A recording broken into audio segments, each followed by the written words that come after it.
Hello buddies! எல்லாரும் எப்படி இருக்கீங்க? நான் உங்க பிளாக்பெர்ரி.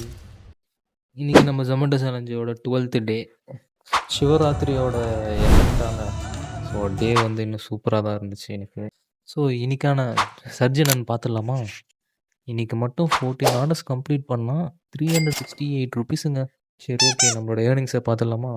வித்தவுட் இன்சென்டிவ் வந்து ₹1039 ப்ளஸ் ₹368 வந்து இன்சென்டிவ் எடுத்துட்டேன் நான். ப்ளஸ் அடிஷ்னலாக ஒரு ₹25 வந்து வெயிட்டிங் சார்ஜஸ் வந்து ஆட் பண்ணி கொடுத்துருக்காங்க. டோட்டலாக பார்த்தீங்கன்னா இன்சென்டிவ் எல்லாமே சேர்த்து ₹1432 வந்து டே 2வோட ஏர்னிங்ஸ். ஸோ நம்ம ஓவரால் செக் பண்ணிடலாமா? 18,063 ரூபீஸில் வந்து ₹1,432 வந்து மைனஸ் பண்ணிட்டான். ₹16,631 தான் ப்ராஃபிட் இருக்குது. ஸோ பார்த்து முடிச்சு விட்டுடலாம். அது வரைக்கும் சப்ஸ்கிரைபர் தட்டி விட்டு போகணும்.